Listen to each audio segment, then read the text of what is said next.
I am Nora James. I used to sleep with my phone on my chest and my laptop open on the kitchen table, chasing numbers late into the night. The company was my life. I ran sales from a glass cubicle on Madison Avenue and flew to Chicago, so often the gate crew knew my name. I believed that effort was a key you could grind until the lock gave. Then one gray Monday, Mom and Dad called me into the boardroom. The windows looked over Midtown. The coffee went cold between us. Dad folded his hands and said, "Your mother and I have decided to give the company to your sister, Claire." The day I learned my parents gave the company to my sister, I quit donating 80-hour weeks. I did not make a scene. I nodded and stacked my papers with the slow care you use when your hands want to shake. Mom's eyes were kind, the way they are when she tucks a blanket over your knees. Claire was not there. She was in Boston, touring a new warehouse. I walked back to my desk and sent my team a short note. Taking time. In the elevator, I looked at my reflection and saw a woman who had grown into a stranger. Sharp suit, dry smile, tired shoulders. Outside, New York roared with cabs and voices, as if the city did not notice my small earthquake. I went home to my house, the one with the navy door and the maple tree out front, and I sat on the floor beside the couch. The air smelled like lemon cleaner and old paper. I opened my savings app, $112,450 in cash, and some stock that would vest next year. I could live. I could think. My brother Michael stopped by after work. He dropped a grocery bag on the counter, milk, bread, a box of raspberries, and leaned on the doorframe like he owned the place. Michael has that gift. He looked at me, then around the room, then back at me. "Home suits you," my brother said, and he meant it as comfort, but for a moment it felt like a label I did not choose. I smiled anyway, because he brought raspberries, and because he once drove through the night to pick me up after a flight was canceled in Chicago. We ate standing at the counter.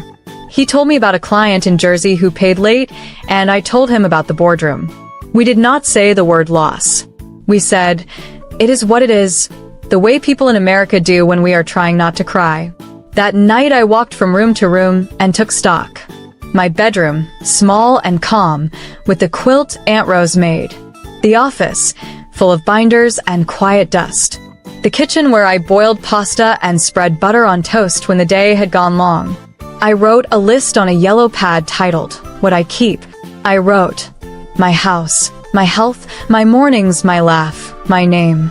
I added money lines, plain and simple. Rent covered. Food budget $300 a month. Hold for repairs $1,200. Emergency fund $10,000. Do not touch. I made tea and sat by the window where I can see the maple leaves. I told myself a truth I could live with. I was not being sent away. I was being set down for a moment on my own feet. The next day, Dad called from Boston. He sounded like he does when he is moving pots around the stove and trying to be calm. "Let high school handle it," Dad said, chasing a thought that did not land quite right. "She's the heir, isn't she?" he added softer. I heard Mom in the background asking him to turn down the heat. I said, "She is," because it was true, and truth is lighter to carry than anger. We spoke about logistics, about titles and keys, and the office plant I kept alive with too much water. When we hung up, I stared at the navy door and felt a small space open in my chest. It was not joy. It was room. Later, I took a slow walk to the river and back. New York was brisk and bright, America buzzing underfoot. I passed a couple arguing about a dog, a woman in running shoes, a man in a suit laughing into the air. I thought of Claire in Boston, strong and smart, ready for the crown I had imagined for myself. I thought of Grace in Columbus, a maker who once told me, "Real work fits in your hands."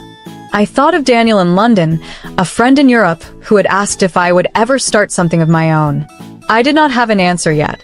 I only had the key in my pocket, the weight of $112,450 in my mind, and a quiet house waiting for me to decide what a life is worth when the crown passes by. A week later, Dad rang. I was in my small brick house in Brooklyn, wiping dust from the hallway shelf and straightening the framed photo of Mom on a pier in Maine. His voice was calm, like a lake at dawn. He said the line again, The one that lodged in me like a pebble. Let high school handle it. She's the heir, isn't she? I knew he meant Claire, the one who always won the science fair and could charm a room in under a minute. I said yes because that was the shape of the truth. After we hung up, the house felt very still. I set my phone face down on the table and listened to the quiet, the kind you only notice when the city steps back for a breath. I needed to move, so I made a list called Fix the House. It was simple. Touch up paint for the navy door, oil the hinges, sort the boxes in the office, and patch the small crack above the kitchen window. The list was not about walls. It was about giving my hands a job, so my mind would not spin. I drove to a hardware store in Williamsburg and spent $68 on a brush, a small can of paint, and a putty knife. The clerk, a woman named Elena, asked if I needed help carrying the bag. I told her I was fine and laughed when she said, "Paint solves more than it should." Back home, I worked in quiet strokes until the door gleamed again. When it dried, the house looked a little like it had decided to believe in itself. That night, Michael showed up with a paper bag and his goofy grin. He put the bag on the counter and pulled out 2 deli sandwiches and a bar of dark chocolate. "Emergency rations," he said.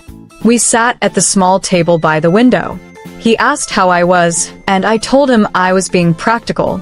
I told him about the $112,450 in savings, the way I sliced it into clean envelopes in my head, $8,000 for 3 months of bills, $1,200 for house repairs, $300 for food each month, $10,000 that I promised not to touch. He nodded like a coach watching warm-ups. "Home suits you," he said again, and this time it felt less like a label and more like a blessing.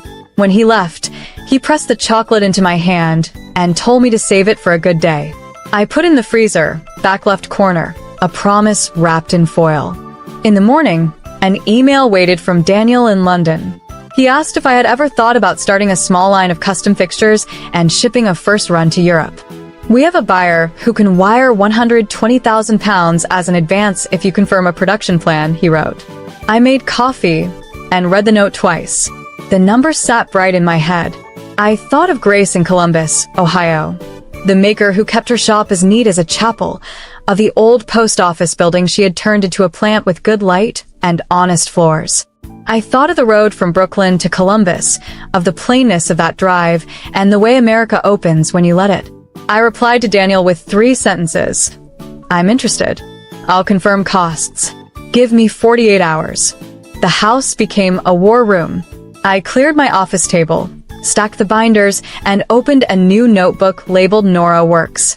On the first page I wrote, "Plan, not dream." On the second I wrote names, Grace in Columbus for production, David in Chicago for freight, Alicia in Boston for contracts. I called Grace and told her my idea in clean, short words. She listened and then told me the numbers like she was reading a recipe. Tooling and setup $85,000. Units after that $12 each. First run likely 4,000 units. Estimated shipping to New York $3,800. I did the math with my pencil.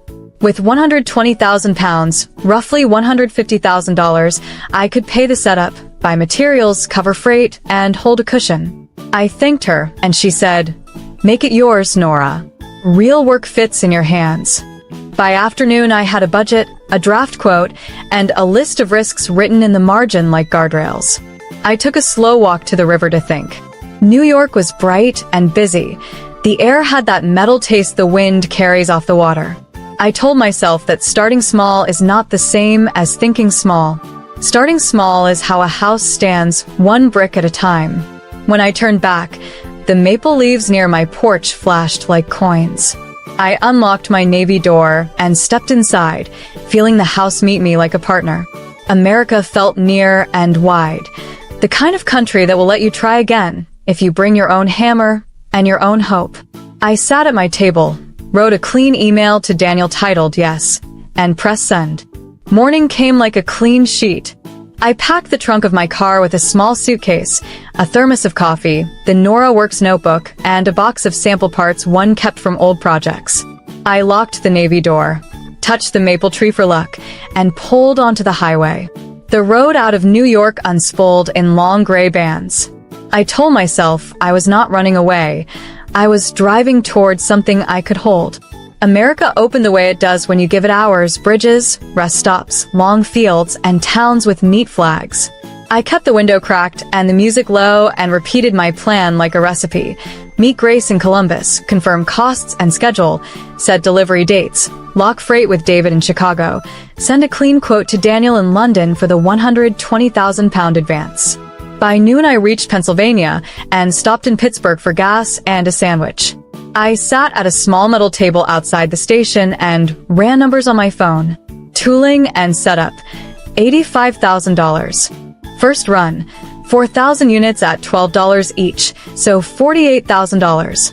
Freight to New York, $3,800. Labels, boxes, and padding, call it $2,700. I gave myself a buffer of $6,500 for mistakes I could not yet see. Total, $146,000. With the advance at roughly $150,000, I could make it work and have a sliver left for coffee and luck. I texted Michael a photo of the page. He wrote back, "Looks tight but clean. Proud of you." I turned the key, felt the car hum, and went on. Grace met me at the old post office. She had turned into a plant. The building smelled like oil and cedar. Light fell through the high windows the way Grace falls, thin and steady. Grace wore a navy work shirt with her name stitched over the pocket. She shook my hand once and got right to it. "You want speed and proof," she said. "I want clarity and prompt pay." We stood by a rolling table and walked through each line. She showed me the die set that would be ours once it was paid for. She showed me the bin system and the quality sheet where a worker initials each step. She was the kind of woman who makes trust easy because she speaks plain. We sat in her tiny office, and I wrote the schedule in my notebook. Week 1 and 2, tooling and sample. Week 3, test run of 200 units. Week 4 to 7, full run. Week 8, pack and ship. I asked for weekly photos and a simple report on scrap rate and yield. Grace nodded and added, "If we miss a week, I'll discount 5% on the balance." I matched her with something of my own. "If I miss a payment milestone by more than 2 business days," I said, "you can pause the line." We shook on it like grown-ups. I wired a deposit of $40,000 for my savings while we waited for Daniel's advance to land.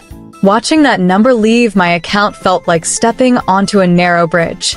My hands shook, but I crossed. After we signed, I drove to a hotel off the highway and sent emails from the edge of the bed. To David in Chicago. Hold space for early April freight. Estimated weight 2,600 pounds. Pickup Columbus. Delivery New York. Budget $3,800. To Alicia in Boston. Please review attached supplier agreement and buyer contract. Check the clause on photos and the late payment holdback. To Daniel in London. Confirmed. Production plan, dates, and safeguards. Please wire £120,000 to the account ending in 1442. I'll send photos after the sample passes. He replied fast, even with the time difference in Europe. Approved. Wire tomorrow morning. I walked out to the parking lot for air. Trucks slid past, long and loud. I called Dad in Boston and told him the news. He let out a breath, the kind that turns into a laugh if you let it. "You did this in what, 4 hours?" he said, and I could hear Mom moving pans in the kitchen behind him. "In 4 hours I decided," I said. "It took a week to make it real." He told me Claire had toured the new site and was asking good questions. I felt a warm ease move through me. This was not a contest. This was a map with more than one road. Back in my room, I spread the papers on the desk like a small city and checked every number again. I wrote a list called What I Owe Myself. I wrote, sleep, clear words, fair deals, a house I can walk into without shame. I placed the hotel key on top of the list, like a paperweight that says you are here. Then I closed my eyes and saw the Navy door at home in Brooklyn. I imagined walking through it with the first box from Columbus, setting it on the table and cutting the tape. I could almost hear the soft sound the cardboard would make. I could almost feel the weight of the work in my hands, simple, honest, paid for. Morning in Columbus started pale and quiet. I woke in the hotel and opened the curtains to a sky the color of paper. I brewed the little coffee pod, lined up my notes, and read the plan one more time. I kept my words simple on purpose. People do their best work when they don't have to dig through fog. At 9 a.m., I sent Grace a short check-in. Tooling green, sample by Friday? And she wrote back, on it. I took that as a bell starting the day. I ironed my white shirt with a hotel iron, slipped my notebook into my bag, and drove to a quiet co-working space near the river. My pitch to London was at 11 a.m. here, late afternoon there in Europe.